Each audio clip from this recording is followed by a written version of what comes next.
on the dinner that we had last night is pretty good, although there are some that are critical of you and I for going to dinner with Karen Reed last night. Yeah, I would love to. I'm fine with that. Yep.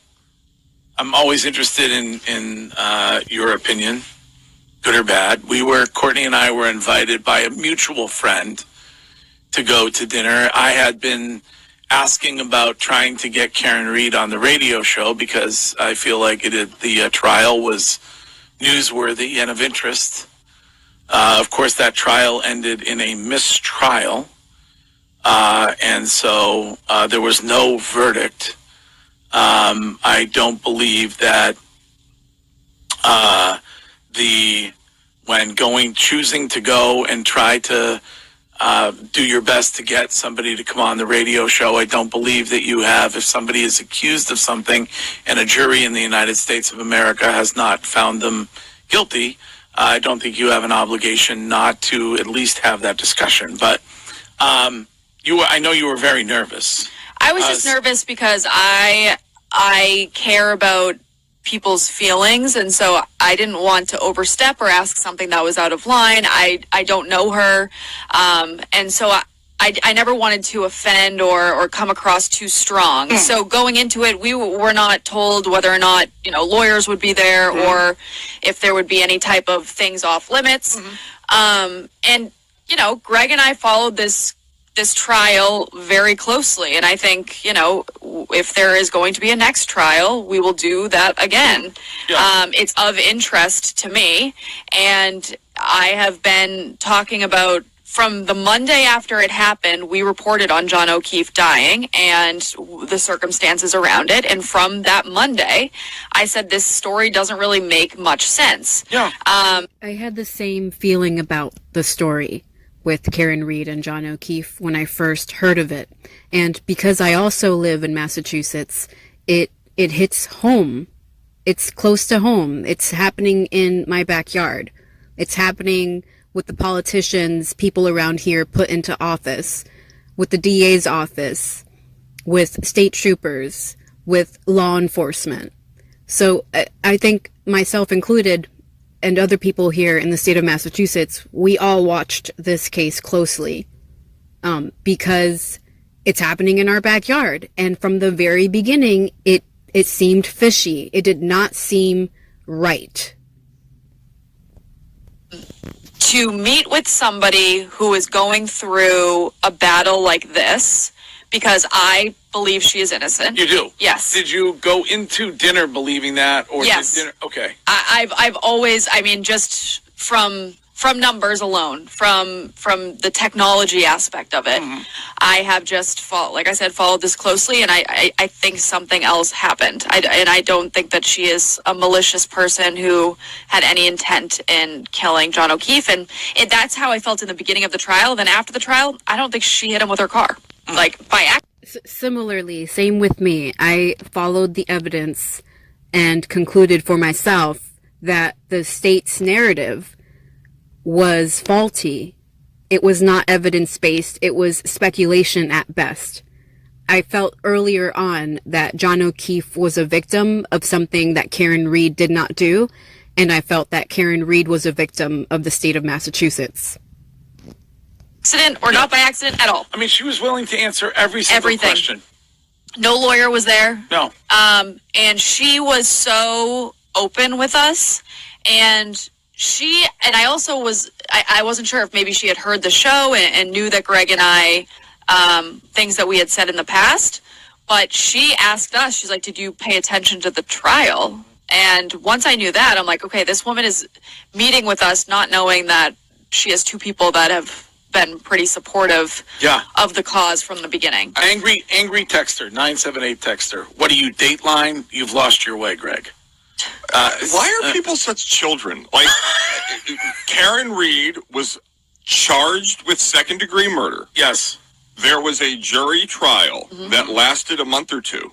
And there was, according to reports, there's been hearings about it, that all 12 jurors found her not guilty of second-degree murder. Correct.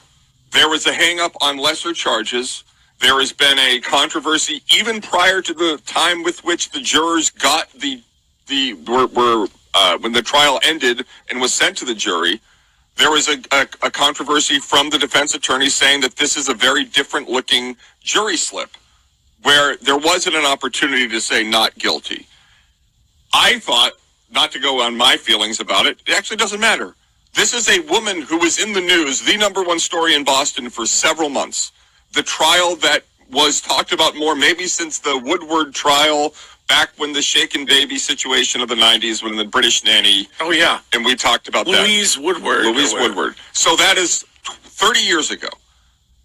The notion that Greg and Courtney shouldn't sit down and have dinner with someone based upon an allegation that she was not convicted of is to just deny the entire system of justice we have. When do people, if you're somebody who's made your determination from watching the trial with regard to her guilt, then good on you. Right.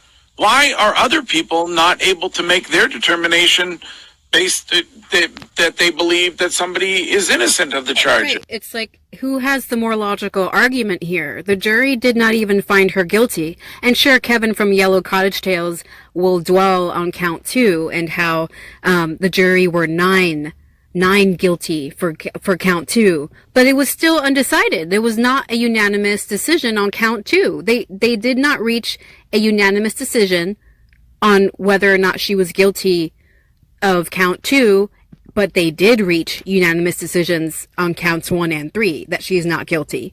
So the point driving home here is that the state of Massachusetts did not prove their case. It seemed fishy from the get-go to a lot of us here in Massachusetts, and even the were not convinced. And let me just say this, because I know Greg won't. If anybody's going to come on Instagram, Twitter, on Twitch, on the text line, and say and say whatever you want about me, but to say that Greg is sympathizing with a cop killer, if there's anybody in this room or in Massachusetts who hasn't done more for police officers in need, like, shame on you. You really take a back seat, because Greg's done more for the people that are police officers, firefighters, the people on the front line than you will ever do in your entire life. So please, respectfully, sit down. And good for her for making that point. Just you can't just call somebody a cop killer with no evidence, people. And like I've said in many videos before, there are people who think Karen Read is guilty purely from emotion, from their own emotions, from their own hunches. Just like John O'Keefe's brother, Paul O'Keefe. He thinks Karen Read is guilty just from the way he feels, not based on any evidence. And it's the same with a lot of people who think Karen Read is guilty. They think she is guilty because they feel like she's guilty. They have no evidence to show you. And again, the state's narrative, the prosecution's narrative was not based on any science, and they lied. They provided statements from liars. They provided crappy statements from Proctor, who had a bias and a conflict of interest from the beginning. There were multiple conflicts of interest in this case from the beginning, and a lot of people were proven to have hated Karen Read to begin with, to have ousted her. That was infuriating all night for me, to just see people say stuff like that. Like, enough. Yeah, it's obscene. But to compare this to OJ, like, you really are a moron, whoever you are out there. The people that are, every single media member in Boston, every single citizen of Boston, by and large, my guess, if offered an opportunity to hear Karen Read outside of the trial discuss what happened, would say yes. Well, the ratings suggest that. I think that's the most interesting part of it, is that you do want to meet somebody like that in person and honestly evaluate whether you think they're telling the truth or Correct. not. And this wasn't a sit down where Greg and I, treated her like a celebrity. No. We sat down and we asked honest questions that Greg and I had about the Yes. case and everything that goes along with it. Yes. And I wanted to know, because I am fascinated with the way in which the court system works, what went into her getting Yannetti and Jackson, how that all came to be. It was getting information. Like I saw some people saying, you guys are treating her like a celebrity. Nope, that's not how it went down. It was 3 adults having a conversation about the biggest story going on right now, which this woman is the center of. And whether or not you believe her side of it, that's on you. For me, I walked away from that dinner having not a doubt in my mind. I think you can tell if people are, if you've been around life, you can tell if people are lying.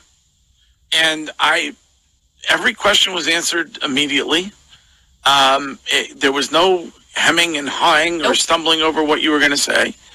And there was, when it came to questions that she had, whether it was, I think I'm allowed to paraphrase things that she said, but she was, until she found out when, like, for instance, until she found out when her vehicle was towed, she was wondering how there could possibly be taillight fragments at the scene. And she wasn't made aware till much later that they found it much later that night. Right.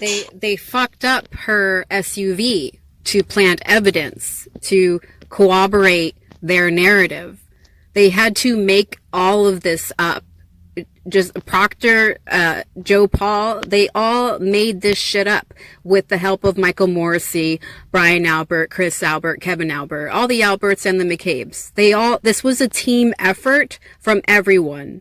And remember, they were all allowed to meet privately at Jennifer McCabe's house. They were all permitted to get their stories straight at Jennifer McCabe's house. Just so much shit happened in this case that would not have happened in any other case. Police would have gotten more involved. They would have separated witnesses. They would have made sure the witnesses didn't have a chance to corroborate their stories. So much of the protocol that usually happens for a crime investigation did not happen in this case because the Attorney General's office was protecting Brian Albert.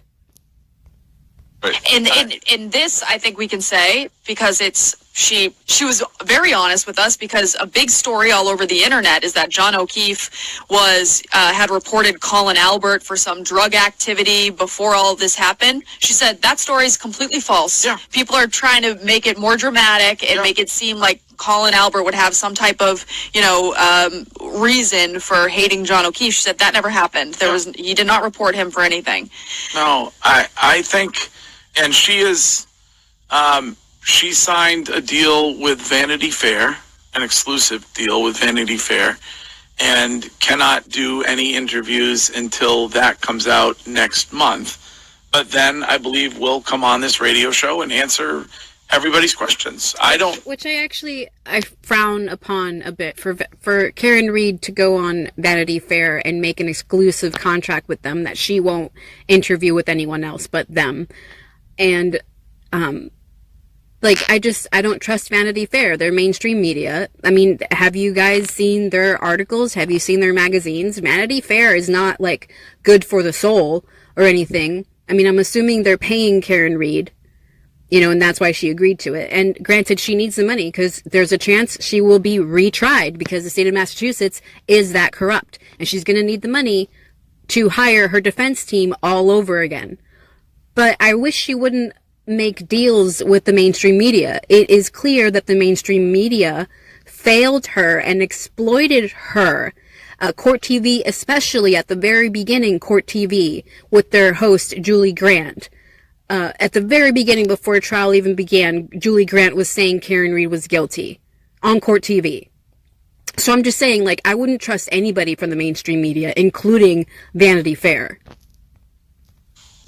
I think that's important when it comes to the judicial system in this country. Right. Well, and by the way, she can't be paid for those who say she can't be paid for anything. There's a son of Sam law that exists in this country, so she can't be paid for anything that she does. So people always talk about the Netflix. They thought it was Netflix. Apparently, it's not going to be Netflix. I don't know if we can say where it's going to be, but I can't be paid for any of that stuff. So.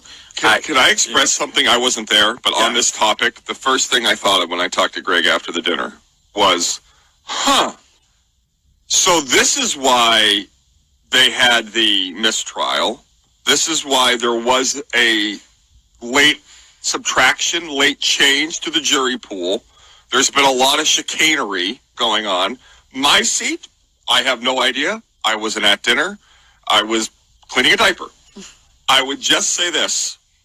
If I wanted to be vengeful towards Karen Reed, I would do whatever I could to preclude her from profiting off of the fact that this trial was ongoing, and the mistrial does that.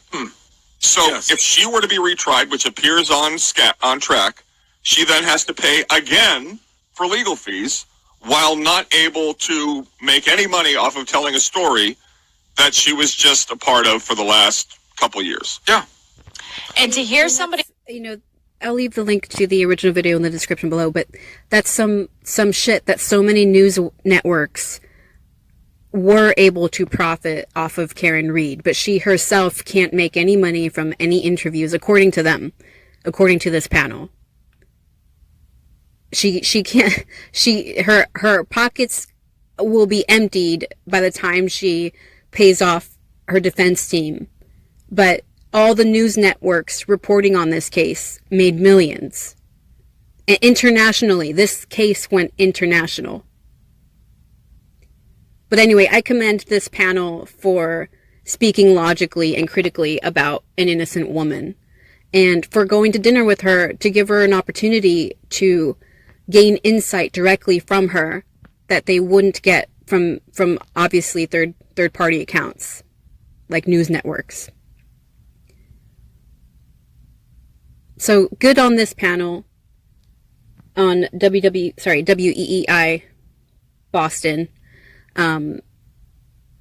for bringing attention to the Karen Reed case and for doing so logically and critically rather than from an angle of like Kevin from Yellow Cottage Tales, just she's guilty because I say so. Basically, that's how he is. It doesn't matter what evidence you give him. He's like the 10 to 20% I've mentioned in the previous video. There are anywhere from 10 to 20% of people in any given group on this planet who think Karen Reed is guilty. And again, I don't think they think she's guilty. I think they're just saying she's guilty because they want her to go down for this. They have predetermined that they hate her, and they don't even know her, and they don't even understand the evidence. We're not talking about people who are scientifically minded or who understand the concept of science at all. We're talking about people who speculated and jumped to conclusions based on their speculations, including Paul O'Keefe. So I hope more panels, more networks, independent networks talk about this case, because that's the only way you're going to get real justice for John O'Keefe and real justice for Karen Reed.